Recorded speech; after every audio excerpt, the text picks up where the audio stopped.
Well, if you think plundering pirates in the high seas sounds more like a summer blockbuster than reality, we're about to bring you inside a very dangerous real world where a war is raging between real-life pirates and the private security companies whose armed guards protect valuable ships with billions of dollars at stake.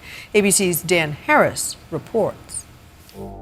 It's a Friday afternoon in the middle of the Indian Ocean, one of the busiest shipping lanes on Earth, an area infested with Somali pirates. At the top of your screen, you can see a pirate skiff heading toward this American shipping vessel. I'll give you a weapon spray when we're ready. Just stand by. The commercial ship is carrying a crew of American security guards, former Navy SEALs. Okay, let's go. The team leader orders a warning shot. Go ahead, warning shot. But look what happens instead, a massive blast of gunfire. The pirate skiff, its driver perhaps hit or killed, crashes into the side of the ship. By the time it was over, an unknown number of pirates may have been killed or injured. This video offers a rare glimpse inside a largely hidden war being fought between Somali pirates and private security companies, with American lives and billions of dollars at stake. And now, allegations that these maritime mercenaries are out of control. Allegations that are even coming from people inside the industry. We absolutely fear that cowboys are out there. As a matter of fact, I'm certain that there are.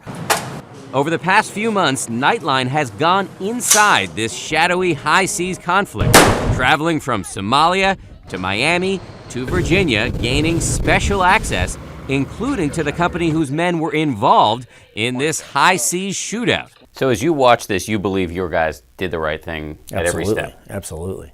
Tom Rothrauf, CEO of Trident Security, says what you can't see on this now infamous videotape is that as soon as his men fired warning shots, the pirates opened fire.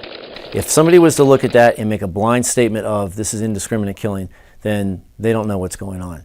Rothrauf argues that his men, who train here in the waters off of Virginia Beach, are up against a determined, sophisticated enemy.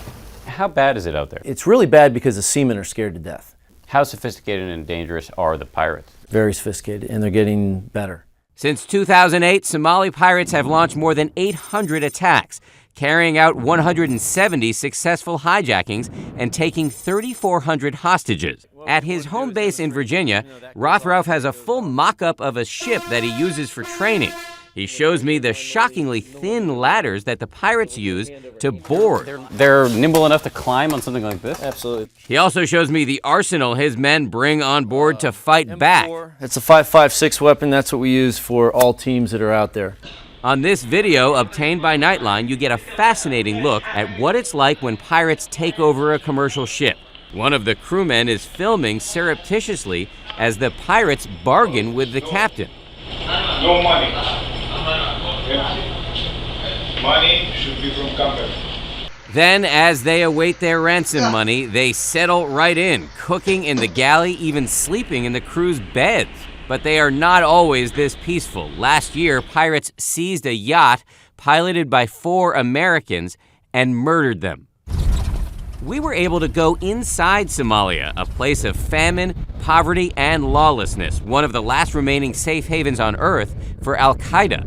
All you need is 30 seconds on the ground here to see how inhospitable this terrain is to any sort of life. Is this one of the most dangerous places in the world? I really believe it's one of the most violent places, yes. If you look around, the poverty is grinding. It's epic, and the job opportunities basically non-existent. That is why so many young men here turn to piracy. Steady the weapon. To defend themselves, shipping companies are now spending close to $1 billion on private guards. And that has attracted security firms from all over the world with varying levels of discipline. Look at this music video allegedly made by Russian Marines. They blow up a pirate flotilla and then do target practice on it. A rocket-propelled grenade. Kevin Doherty of the American security firm Nexus Consulting says elements of his own industry are totally out of control. We receive a lot of resumes from individuals, and the subject line is, put me in, coach, I'm ready to kill pirates. Tom Rothroff concedes there may be some companies who need to be reined in. He points out, and the State Department confirms, that there have been no successful pirate attacks on ships protected by armed guards. So do not expect this controversial industry to disappear anytime soon. For Nightline, this is Dan Harris in Virginia Beach.